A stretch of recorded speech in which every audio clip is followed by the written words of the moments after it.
Shalom, ladies and gentlemen. Welcome to a live episode of Race Matters. It is Wednesday, July 27th, 2022. It's a great day to be alive and well in the neighborhood. Welcome, welcome, welcome to Race Matters. Hello, Mariana. Hello, Egypt. How are you both What's up? today? What's up? I'm doing well. Excited Yes. for this one. Ladies and gentlemen, you see a different face that you haven't seen before. And Egypt is our guest tonight. And our topic is HBCUs and PWIs. What's the real difference? Is there really a difference? So, Egypt graduated from an HBCU as well as attending one right now for law school. So, he has inside information about HBCUs. Mariana and I have inside information about PWIs. So we put it all together and having this dialogue tonight, this great necessary dialogue tonight to talk about some of the ins and outs, the necessity for HBCUs, how they came about, and just just the differences between the two, and both are necessary. I don't think we should, and oftentimes I hear, but I don't think we should pit one against the other. We're so likely to do that with so many things in life. Both have their greatness about them and both are necessary. And we're going to have that conversation tonight. So before we get started, like the page on Facebook, please subscribe to the YouTube channel, like the video, share the feed, and click the notification bell so you'll be notified every time that we're on. And click all so you don't have to worry about, oh, is Full Life Communications having a show tonight? Just click all and you'll know every time that we're on. So, yes. HBCUs and PWIs. What's the real difference? So let's start out just by talking about some history regarding HBCUs. I think we all, and I'm not going to say like totally know, but we all know the history of PWIs and why they were created for, higher education, et cetera. It wasn't really an issue creating PWIs. The issue was creating HBCUs and for what purpose. So Egypt. First question out to you. Why were HBCUs created? Well, first and foremost, thank you for having me. Really you're so welcome. to be here. It's funny because I don't know if everybody knows what HBCU means, and I don't think everybody knows what PWI stands for. So Right. Just to kind of give people just a background, HBCU stands for Historically Black Colleges and Universities, and PWIs are predominantly white institutions. So predominantly white institutions like Penn State, Notre Dame, those type of schools versus HBCUs, which are like Howard, Link University, Southern University. So quite naturally, African Americans, Africans, Black, whatever you would like to call yourself or identify with, we weren't able to get educated in America. During the slave trade and after the slave trade, it was very difficult for people of color to get an education. So these institutions were created to be able to give a chance for people of color, African or African descent, to be able to get an education.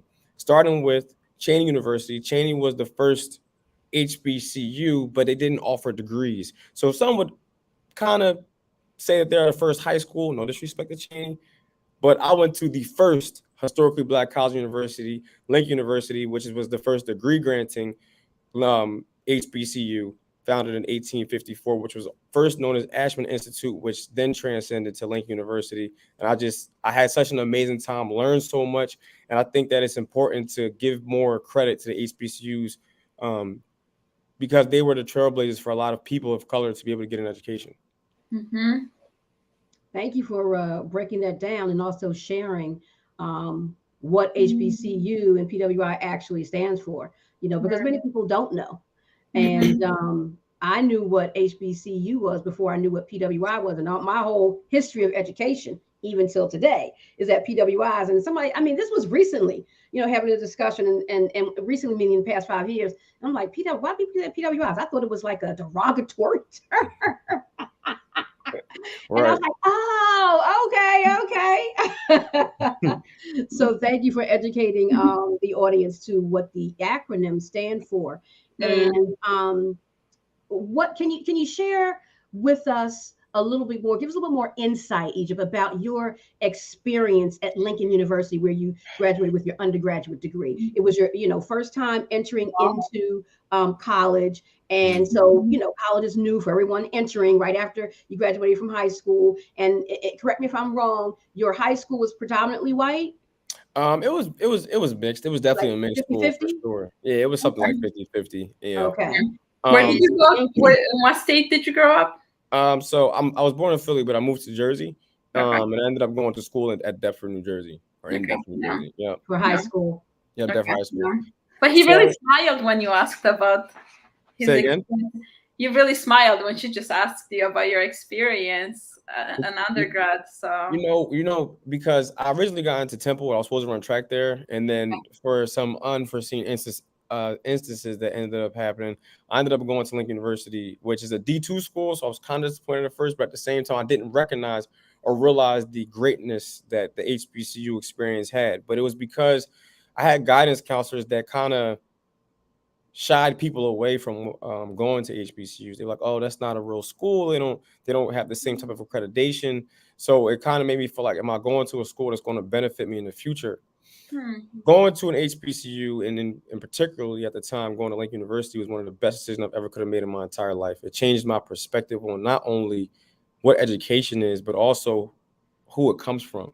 I think it was important to be educated by somebody that looked like me because I was able to believe in the words that they said to me a little bit more. It was a little bit more empowering to see those doctors that were teaching classes that gave me the insights. I can do it too.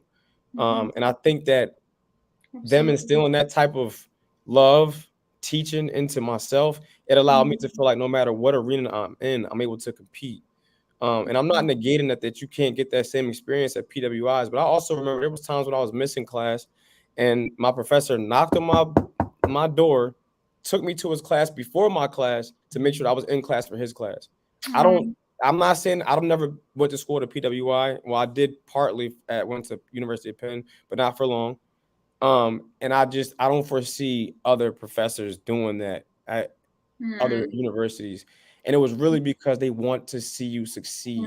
And I never got a chance to hear history from a professor that looked like me. So when I'm getting a chance to hear more Black history, I'm understanding how much we have actually implemented into history that I didn't even understand prior to that. Because in the institution that I went to, in this institution I went to in high school, I mean, we learned about slavery, and I think that chapter was over, and that was during Black History Month. And then maybe we'll talk about like the same people over and over: Martin Luther King, Malcolm X. We would barely talk about Malcolm X because he was too radical.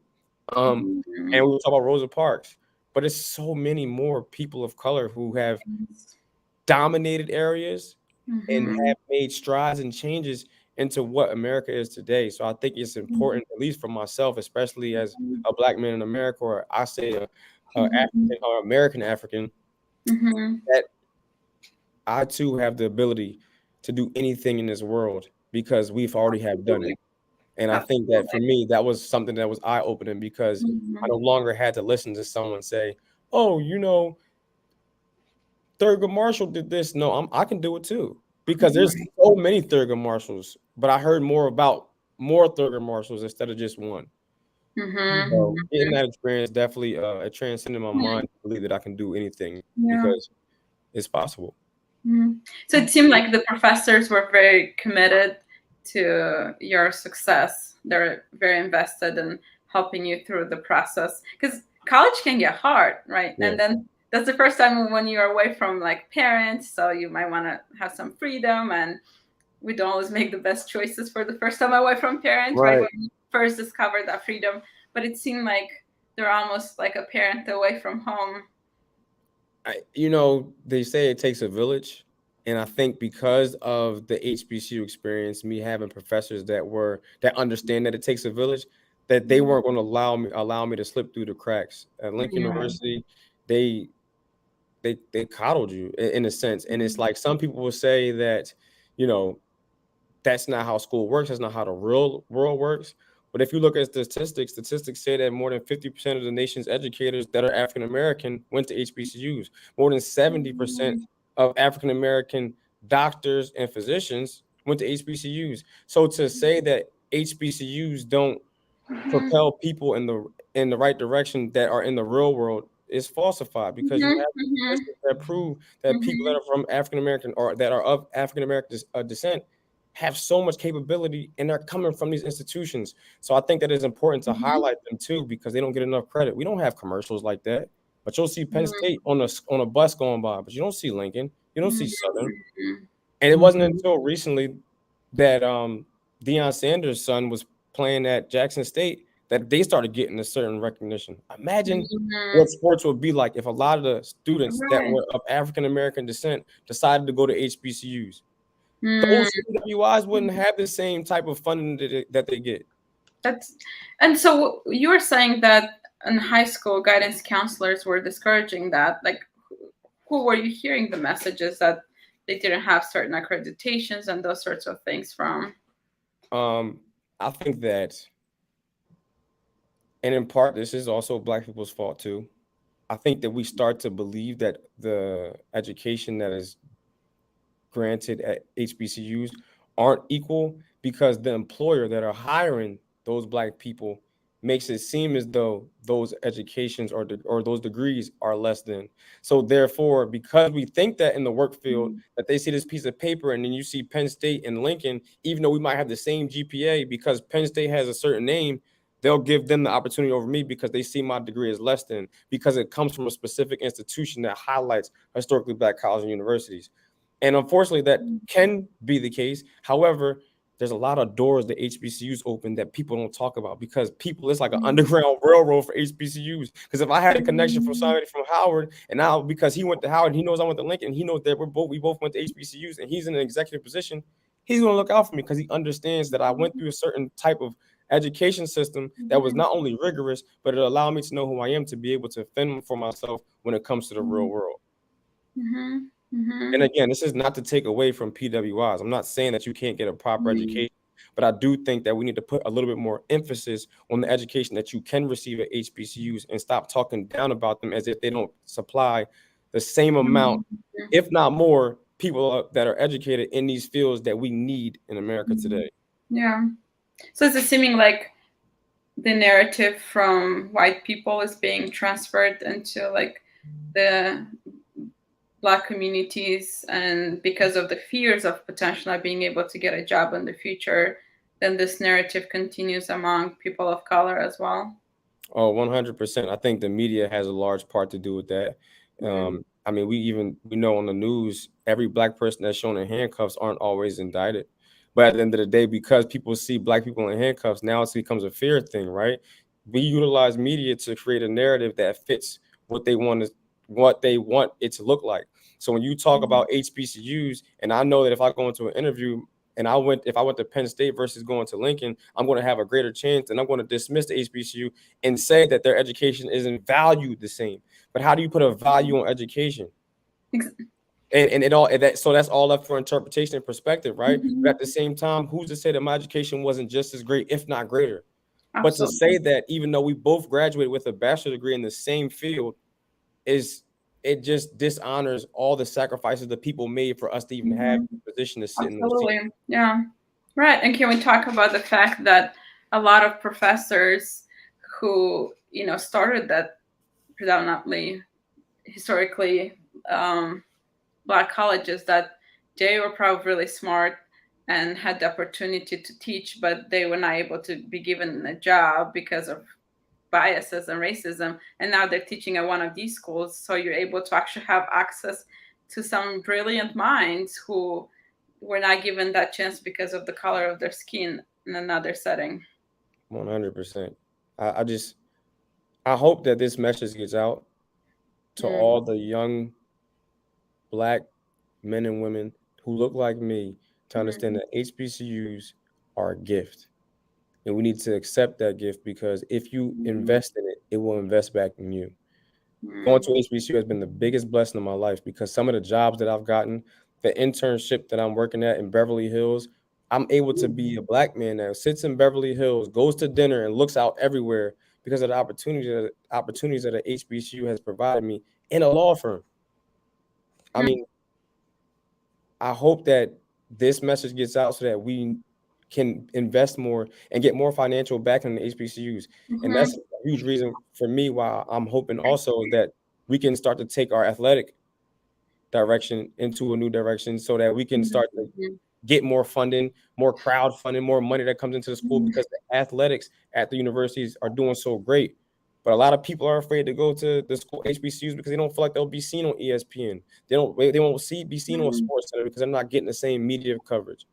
We have to change that narrative now. And the scouts aren't scouting at the HBCUs, unfortunately. Even though when you look at football, right, and you look at basketball, like the predominant race, if you will, are African Americans, right? They're black, but they're not going to HBCUs to find these players.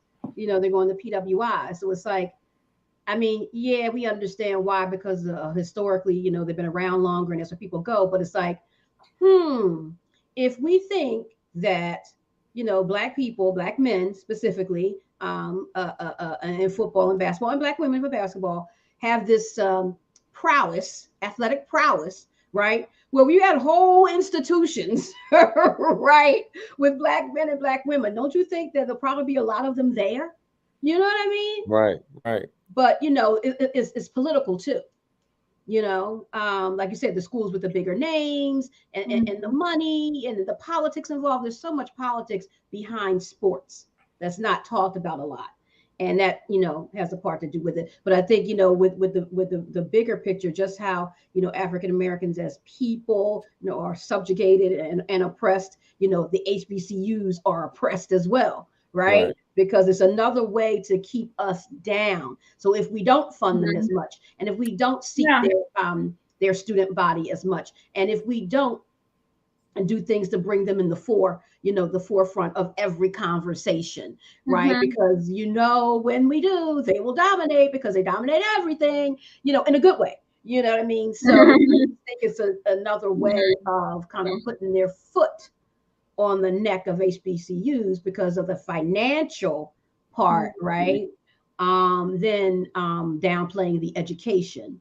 So what's the reason, like, in terms of funding not being equal? Like, what's the explanation for that? I think there's a multitude of factors that go into why HBCUs don't get the same amount of funding. I know that, like, when you get a lot of alumni give back to the schools, but sometimes the alumni that aren't able to get back to the schools because maybe they might not be able to get the job that they believe they should get or deserve to get because of the bias that comes into the workforce.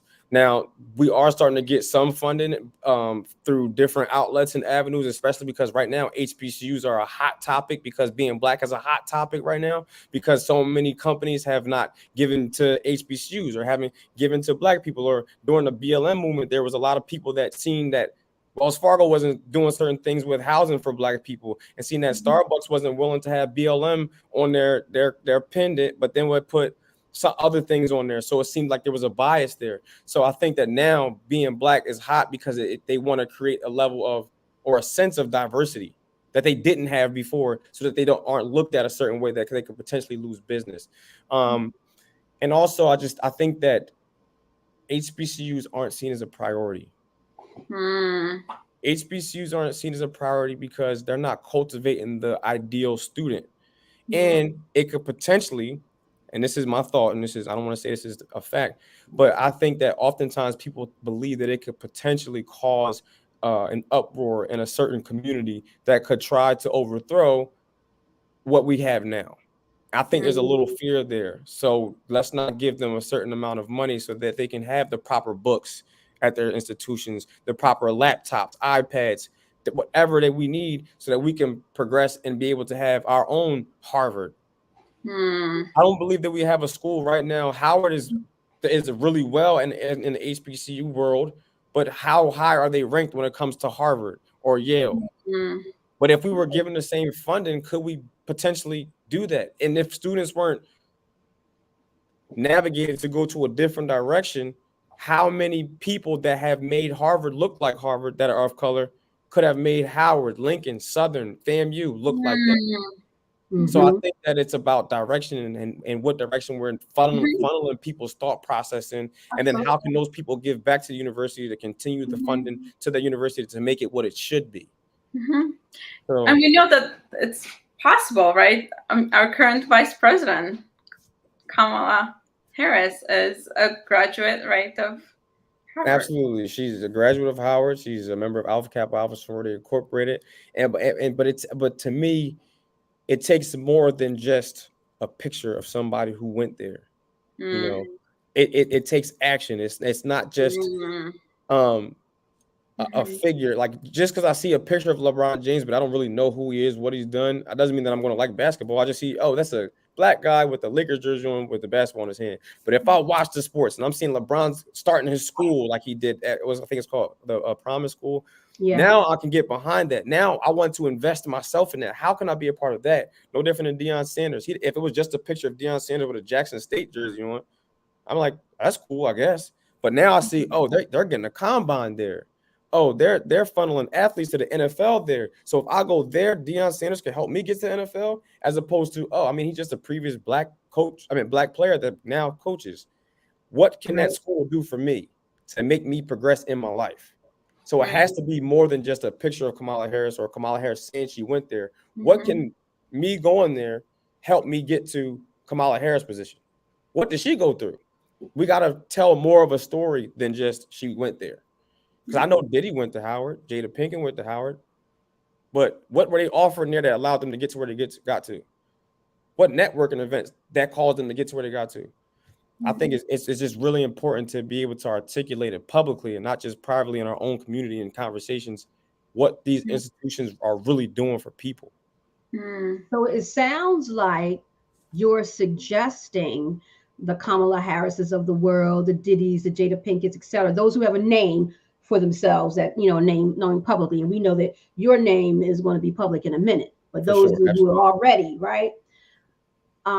develop some sort of platform, or what platforms they already have, to have more of a conversation, a dialogue about HBCUs, the importance of it, how it helped them to get where they are, and maybe even implement and partner, if you will, again, as an alumna, with the HBCUs, to do something more in the community to raise the awareness about HBCUs as well as some other things. So are you suggesting something like that?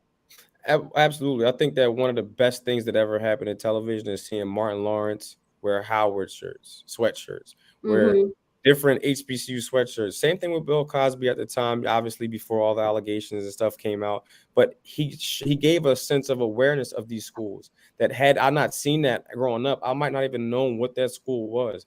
Now, I do think there needs to be more of a conversation, yes, but how does that conversation get televised to the same stature of Friends? How does that conversation get televised to the same stature as the news or BET? It can't just be, oh, BET. It can't just be Fox Soul that like people aren't watching anymore. How can we put a Netflix documentary? Can we put it on Hulu? Like, what are these streaming sites that people are actually watching that also help implement these thought processes in people that are of color and that are not, to see what type of people have been produced from these institutions? Because I'm at a HBCU right now in Southern University Law School, but there's people that are white, black, Hispanic, Asian that attend the university. Okay. But so it's not that you and they go on to do good things too. But at the end of the day, knowing that there's a place and a space where we weren't able to get an education prior and are now able to not only get an education, but to dominate in the real world, I think there's something that needs to be said and talked about in this current moment right now, so that we can continue to invest in the HBCUs that we have currently. Good point. Good point. So you're saying in some ways utilize social media and any avenues possible and to advocate to correctly. 100%. And I think that it's happening. I think that it's happening in some ways, again, because I think that being black is hot. But as soon as something else comes up, it'll be something else. Being black is just hot right now. So this fever might go on to something else, and then the challenges might continue. Right. As history shows, it tends to do so.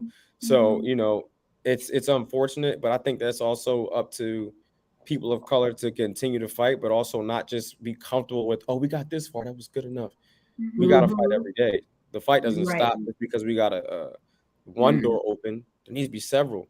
I mean, obviously now people will probably feel away if a new HBCU open, because it's not during a time where only people of color can get into these institutions. But at the same time, how do we invest the proper funding and the proper ads and stuff like that, to be able to get these names out there. I think is so important for the growth of HBCUs, and not just HBCUs, but just understanding of what they can do, understanding what the type of education that they can provide.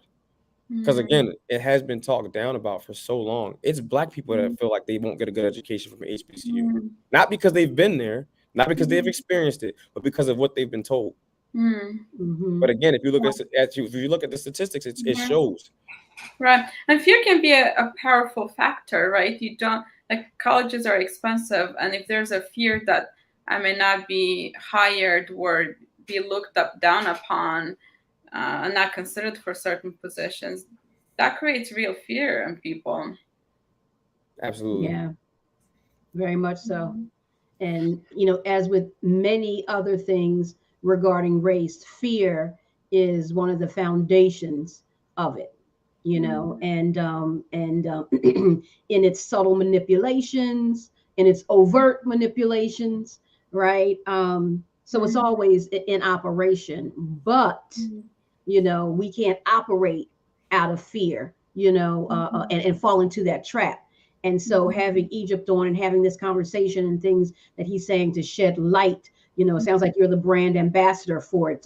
So maybe that's some direction in Egypt that you need to take, with HBCUs, especially with the two that you have already attended and are attending. Maybe this is something that we're talking about here, of a partnership, right? To do something to get the word out, and you being the brand ambassador of it, right? And Full Life has the platform. I'm just saying, you know what I mean? Let's talk. Let's work. Right, How can we work?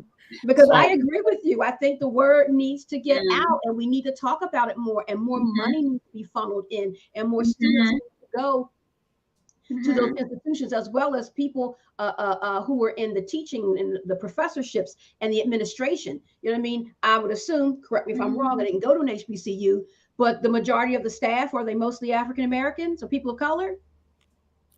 The majority of the staff is, but I mean, don't get me wrong. There's definitely staff that are white. I think it's more about their degree, title, and also what they can identify with. I think that it's important to have professors that, if they are going to be white, they can still identify or at least empathize with a certain level of struggle that people or students have to get to that point. Right. If not, then they won't be able to teach those students properly because they don't have that level of understanding. I think it's important to have a level of understanding about the students that you're professing to. Because if you don't, then you're not going to be able to emote with them. And nowadays, we need a professor to be able to emote with us for understanding, so that we can all progress. Even if they might not agree with certain things, let's have a conversation. They need to have a level of sensitivity and empathy. Absolutely. Yeah. The one of the things that I was point that I wanted to make was with the HBCUs and having, say, mostly African American professors and administration. You're not going to find that at PWIs. A lot of times it's hard for Black people to enter into higher education as administrators, as the provost, and as professors, tenured professors. I mean, even the great intellectual minds of the world that are known to us, like Dr. Cornel West, etc. They've had trouble getting tenure. You know what I mean? Like, what? You know what I'm saying? So it's like, having and this was at an Ivy League PWI. So whereas at an HBCU that wouldn't be the case. You know what I mean? So we can rise on the rungs of the ladder more easily, because it's much more accessible for us at HBCUs. Right. Right. I think that, and I'm going to make sure I'm clear on this. I don't know why I have this like little glare in the middle of my screen. I'm kind of playing ping pong with it, but I see it.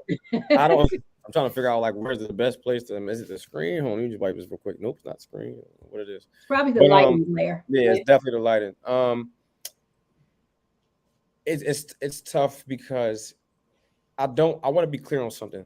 I'm not saying that PWIs don't have a lot to offer, right?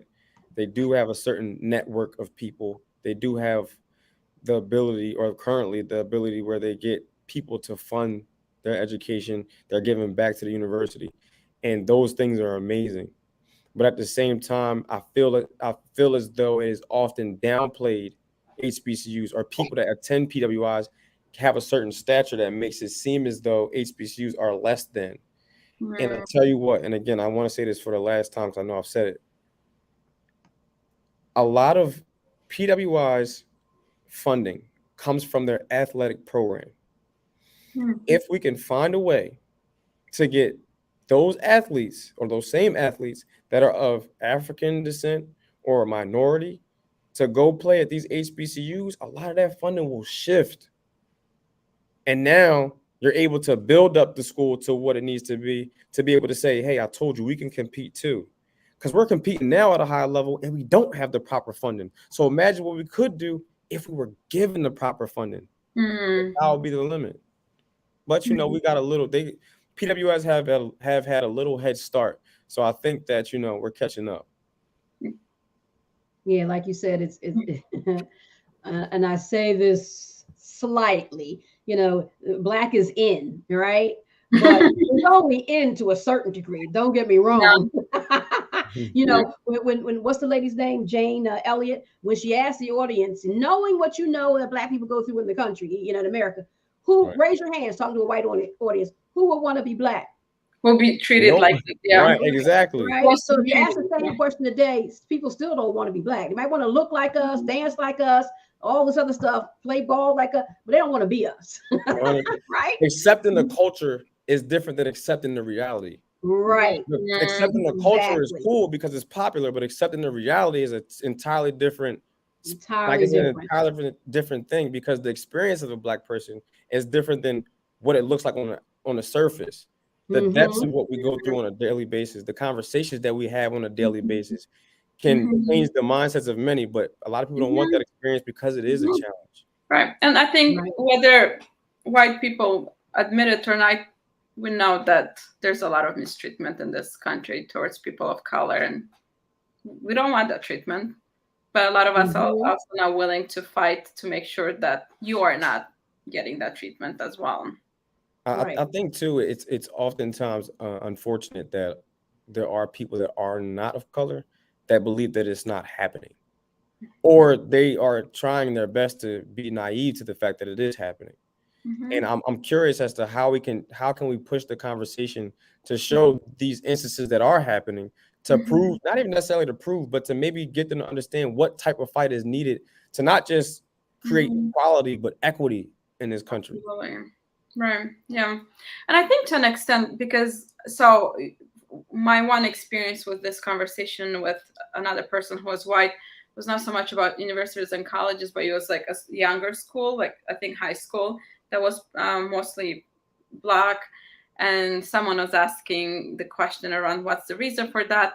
And initially I went into like explaining the history. And I think along the way, maybe I lost them somehow. They didn't really listen. But this week, as we were, preparing for you to join and we're talking to each other, in my mind, I made this connection to women's shelters, right, for domestic violence survivors. Most of us wouldn't say that they shouldn't exist, right, for women, because most people understand if you experience domestic violence, there should be spaces that are safe for women. For sure. So 100%. If we are able to communicate the same idea with these spaces as well, and if we look at the history, we can really see that they were created because in the South, Black people are not allowed in colleges and universities, and in the North, and other parts of the country, right, they were only given a limit, so only so many Black people could apply. So there's a reason why these places exist, and in addition to giving the opportunity for education, they're also safe places. So I'm wondering if communicating that message and with this comparison, where people will understand why the need is there, and it's so important. Not about excluding white people. And I didn't even know, actually. This is new that white people attended HBCUs. Oh, 100. I didn't know.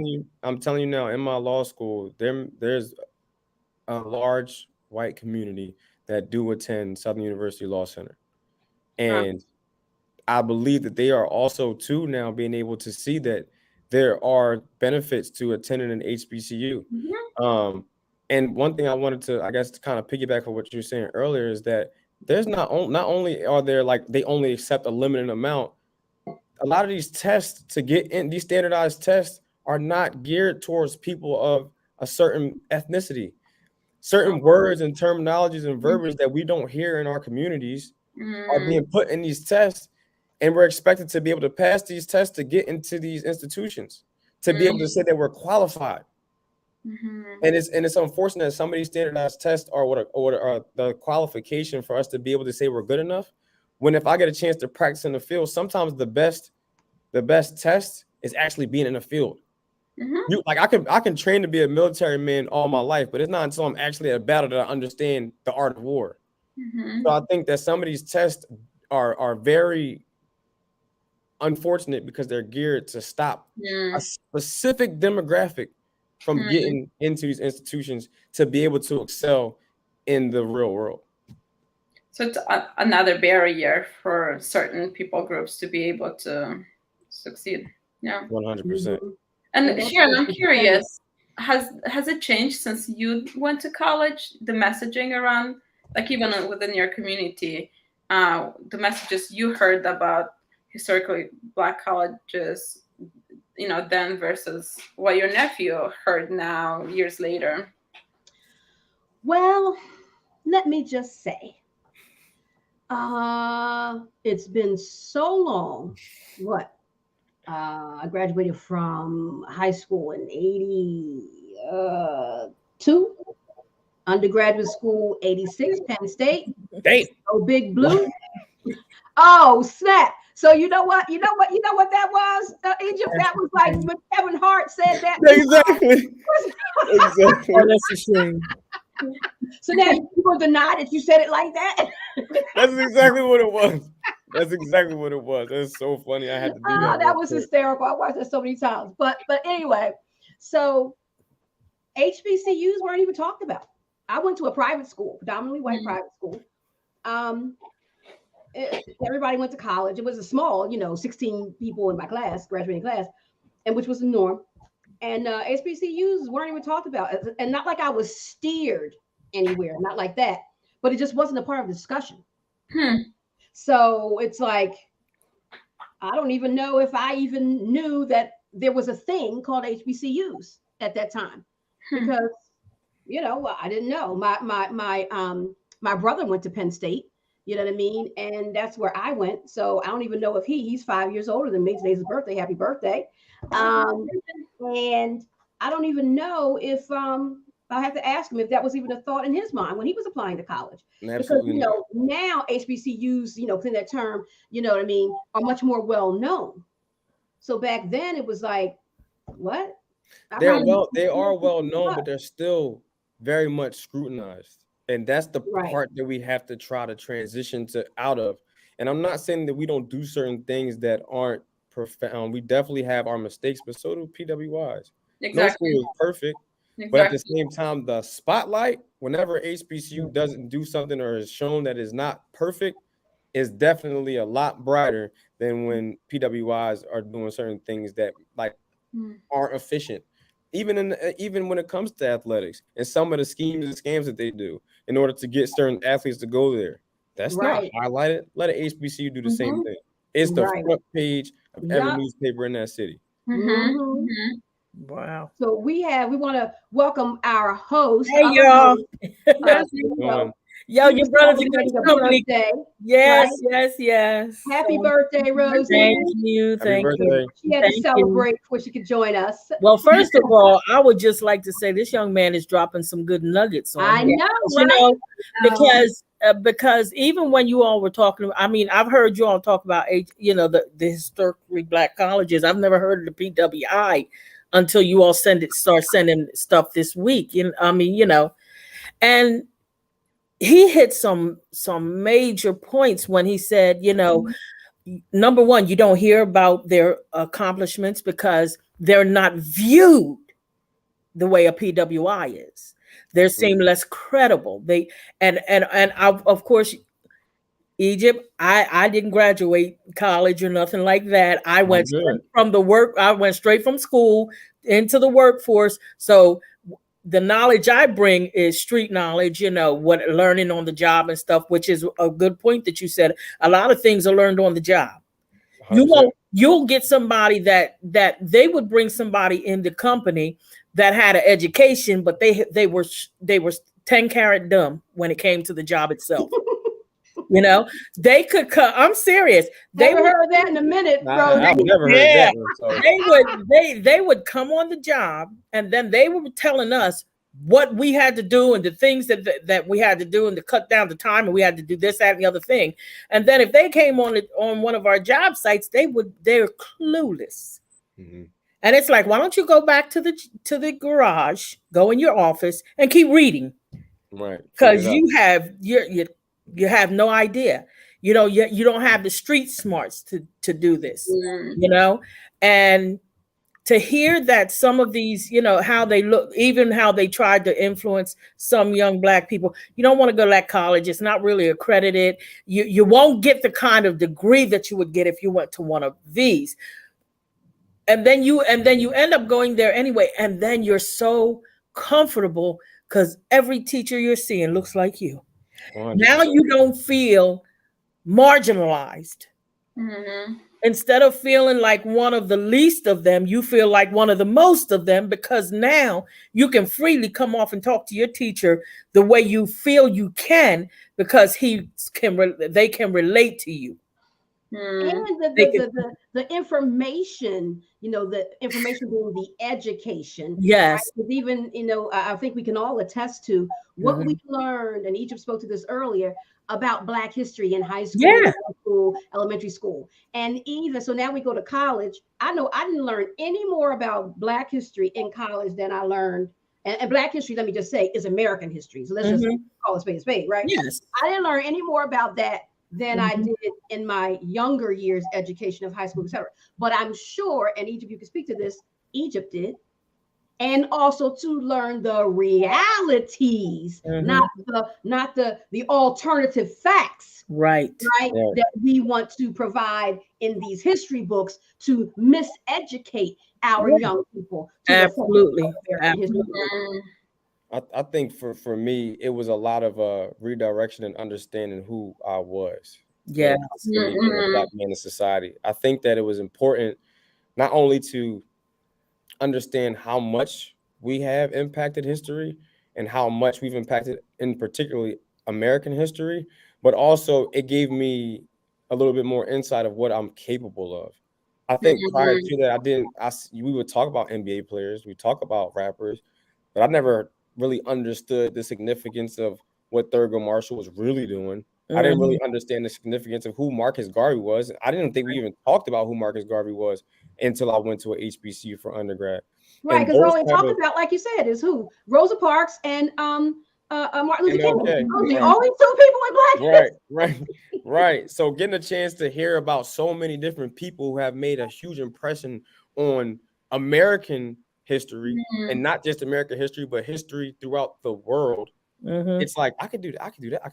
So now I feel more confident when I step out into the real world, knowing that my ability is limitless. It's not just limited to being a rapper or an athlete. It's limitless.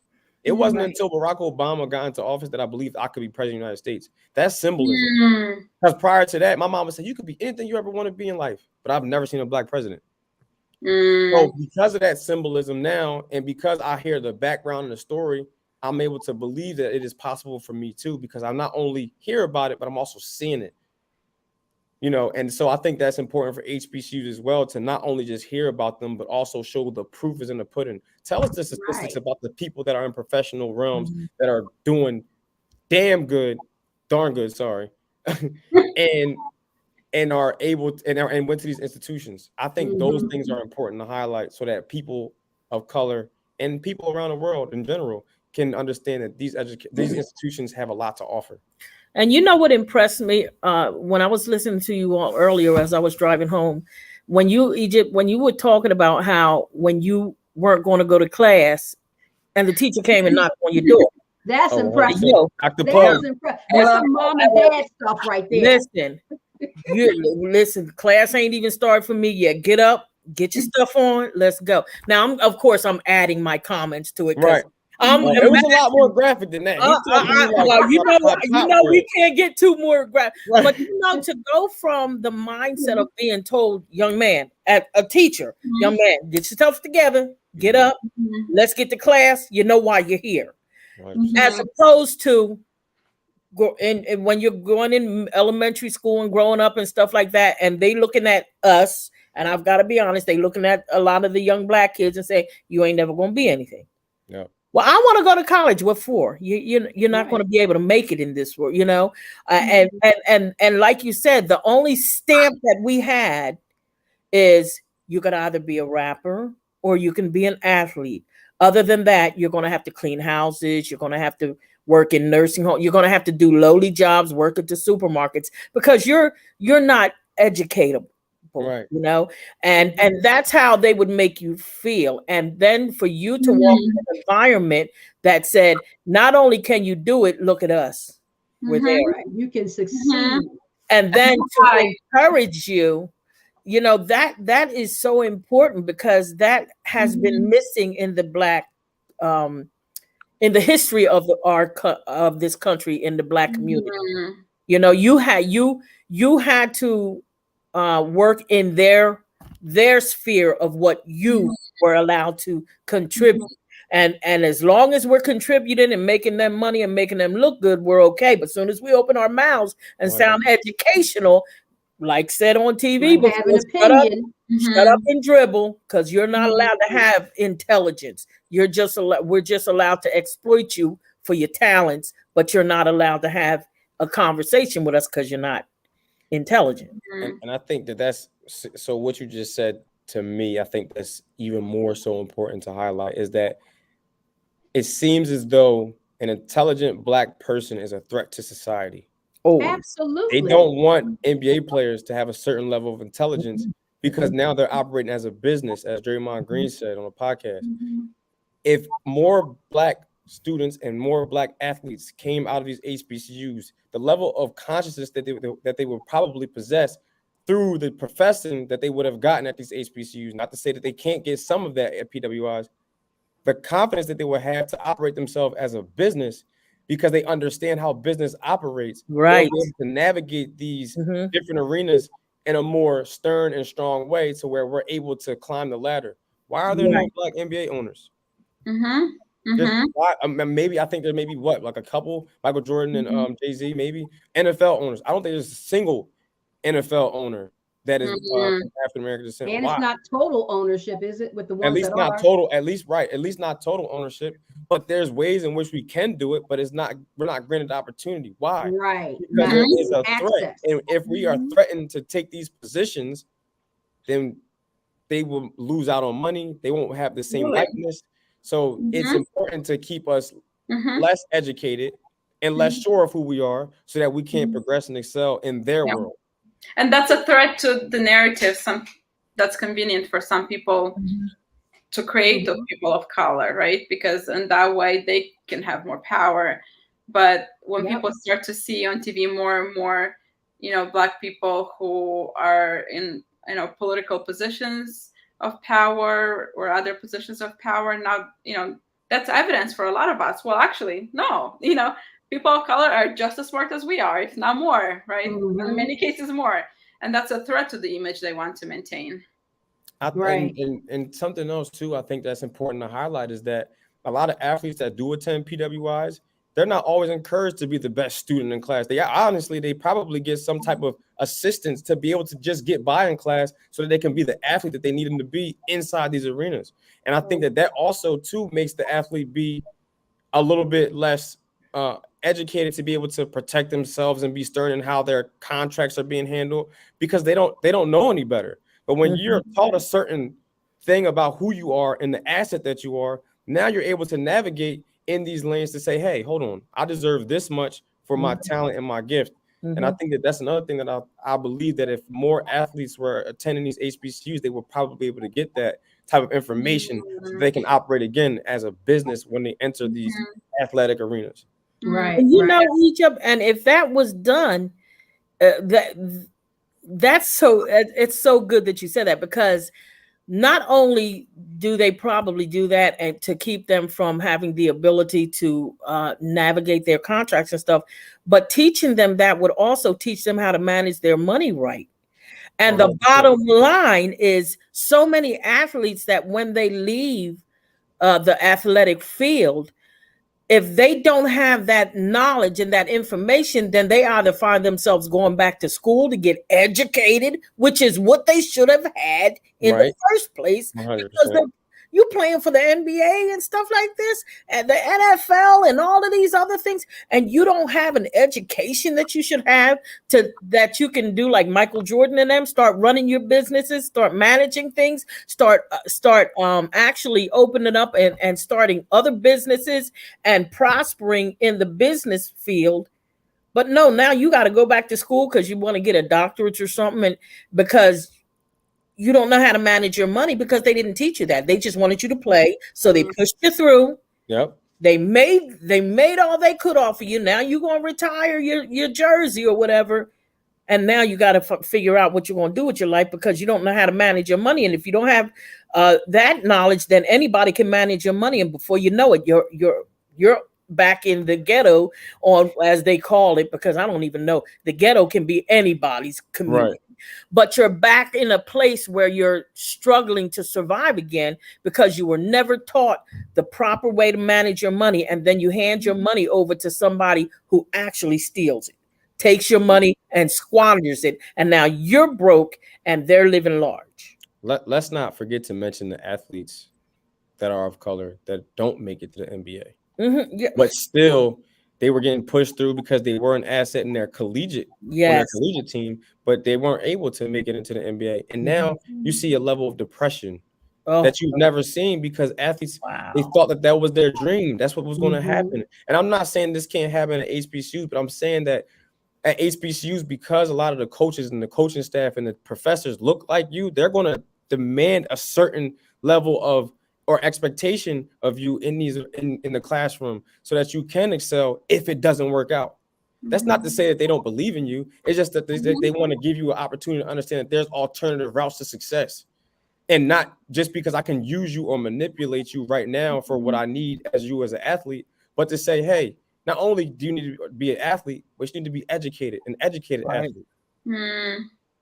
Right. Because they want the best for you. And I'm also thinking in terms of imposter syndrome and how often we can internalize that, thinking that like, oh, if there's multiple experiences where we get pushed out or criticized, maybe we're not doing something wrong.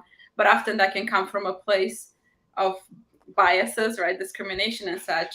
And you being at a place like this and learning that, no, I have proven through my academic work and through the feedback from professors that like I can be good at this job. And then you go in the world with that sense of confidence. When something is thrown at you, you're able to recognize, oh, this is racism, this is bias, this is something else, instead of like internalizing it as you're not doing enough. Can I ask you a question? Is it Mariana? Yes, Mariana. So what did you know about HBCUs prior to today? Well, so I knew a little bit because of a few of my, Black friends from my current doctoral program before, I have a master's degree that I got in 2016. And at that time, I didn't even know about it. Also, I wasn't sure if my experience being an immigrant played a role because I didn't get to this country until I was 15. So I don't know if I missed a lot. I never heard in the school setting anything about this type of, and on top of that, so now my dissertation topic includes is related to like marginalized, underserved, underprivileged populations. And I found out recently while doing literature review for my project that there are minority organizations that are like psychological minority organizations, and the first one was African American. And APA, which is like American Psychological Association, did not give them space to present their research, their model on their own community. And these are publishing their own studies. And I never heard about them until I was researching for this topic. And I never heard of them until you told me, Mariana. So I really didn't. When Kamala became a presidential candidate is when I started to hear more about them. And I knew that they existed, but only in passing and not a lot, and not until the past 3 or so years. I want you to understand that although you are an immigrant, you're not the minority in that thought. A lot of people who are even Black don't know about HBCUs, and then people who are not Black definitely don't even know what HBCUs are. I know so many people that if I said name 5 HBCUs, they'd be like, I don't even know one. What is HBCU? And I think that is very important to, again, once you do know, if you are a person that's not of color, to let that be a conversation amongst your counterparts to let them know, hey, there are these schools out here for these people and for us too, but they're just as good. They offer a lot. Anybody can go. Did you know that this person went here? Did you know this person went there? They did this for this community. They did this for our country. You know, it's so important to highlight these things because, again, it's one thing to have the conversation. It's another thing to push the envelope forward. And I have a question, and you know, Sharon, you might be able to answer, or Egypt, but did you notice, and this is for me, because when we started talking about HBCUs, did you notice that when you mention them, a guard comes up, like as if we're trying to start something? You know what I mean? I don't know how to relay it, but it's like, well, you've got all of these other colleges. Why you want to talk about an HBCU? Well, because that relates to who we are. So why is it offensive to you if I bring up that type of college? Why, you know, we can talk about the PWI colleges and you're, oh yeah, this college, that college. But if I talk about, you know, historically Black colleges, now you're like, well, yeah, but okay, it's like I'm pulling up that Black card, that race card. When you mention colleges that's geared toward a lot of Black students, even though other students are going there too. But it seems like it starts to put up a little screen to say, okay, we don't want to go there. You know what I mean? It's also interesting that, like, even in the Black community, those students who have attended PWIs don't particularly like speaking about HBCUs because they're like, well, why are you saying this about your school? Like, our school did this for us, and we had this type of community at our school. Like, we had an African American group on campus, and it's like, I'm not taking away from what you had.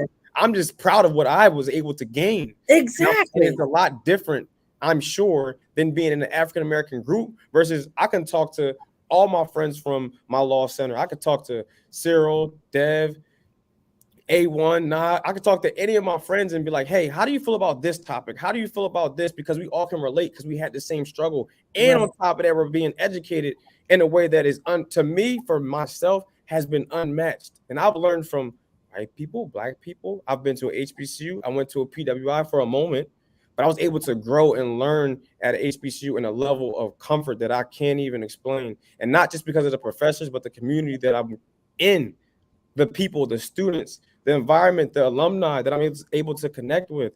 Those are the things that are intangible.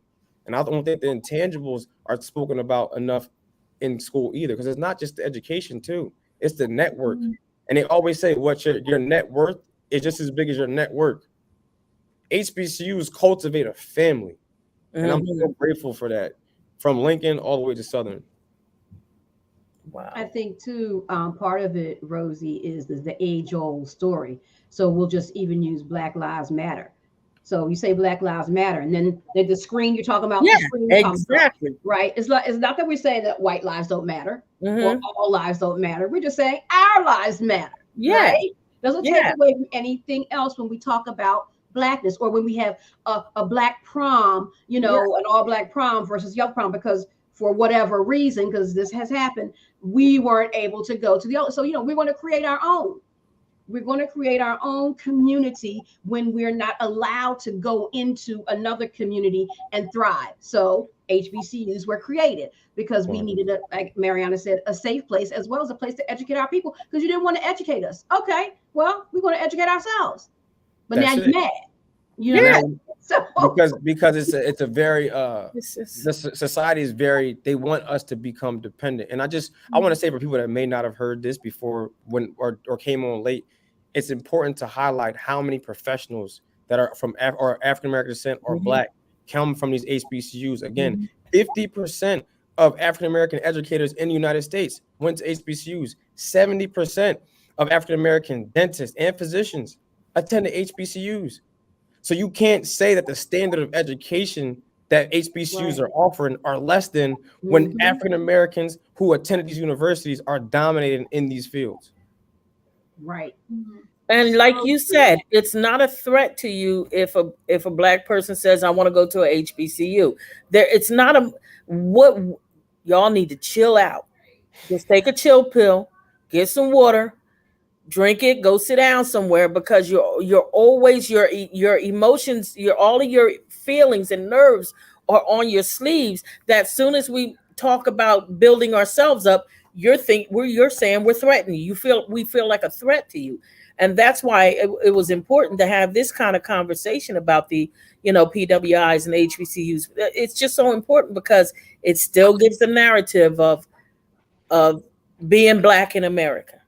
And it's the whole privilege issue too, Yes. because which is rooted in fear. If Black people and brown people get a certain level of success, then, and this is I'm generalizing here with white people who think like this, I'm not saying all, right? Then it's going to take something away from us. It's going to take away our privilege that we've enjoyed and loved all of this time. If you Black people and brown people come up with so far, when that's not even the case. Have your privilege. We don't care. Yeah. Let's just let it be an even playing field. Yeah. Have your privilege, but enjoy the fruits of America. Yeah, look, have your privilege, but give us ours too. Right. Nobody was. We all want that privilege. We all want a privilege. Yeah. Whatever, we can make our own. We're good. We're good. Like we say all the time, we don't want y'all to be treated like us. We just want to be treated like you. Right. Yeah, and the last comment here, I thought was also a great comment that, and I know Sharon. Which one? Devin Stovall? Right. Yeah. There you go. At a predominantly white institution, Black students can't just focus on being a student; they have to be an activist, and that's exhausting too, right? You have to be educating your peers, professors, you name it. But at this place, you can focus on your academics and not have to explain yourself as well. I can't tell you how many times I'm doing that right now in school, right now where I go to school. Mariana, and this is how Mariana and I met in the PhD program. There we go. I'm not going to say the school, but, and it's a great school, but how many times have I had to, because, I'm going to talk, you know what I mean? I'm the activist, right? And, but it's like, it's exhausting, But and it's unpaid labor, right? Yeah. Oh, wow. Right. It's unpaid labor. But you know what? We're so used to unpaid labor to try to get our voice out there. You know how many marches and different things that we've done, and have they paid off in some instances? Absolutely. Have they in some instances been ignored? Absolutely. But unpaid labor is not something that we're unfamiliar with. We just want equity.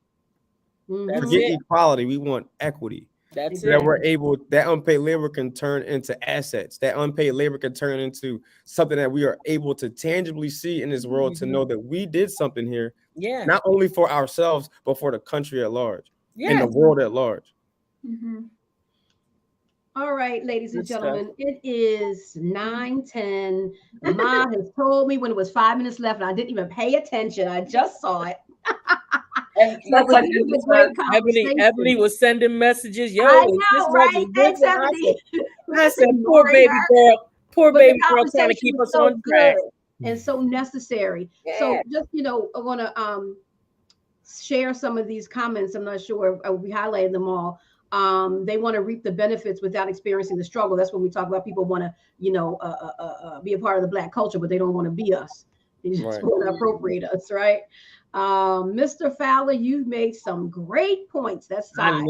And Dev said the other one. Dev also says, or even when HBCUs are discussed, it's the same 4 or 5, and there are so many more. That's so true. So true. It's like the same couple people in Black history that only that we only know, right? And Alvin says, great insight, Miss Rosie. Dev says financial literacy should be prioritized. I agree, absolutely.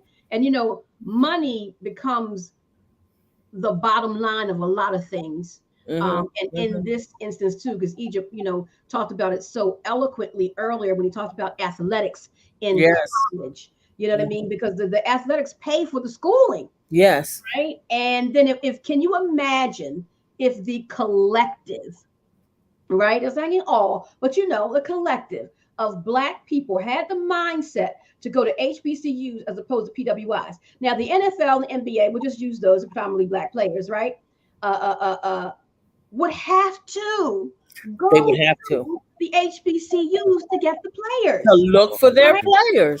Too. And so and I liken it to when Colin Kaepernick took a knee, right? If the majority of the Black players took a knee too, they're gonna fire them all.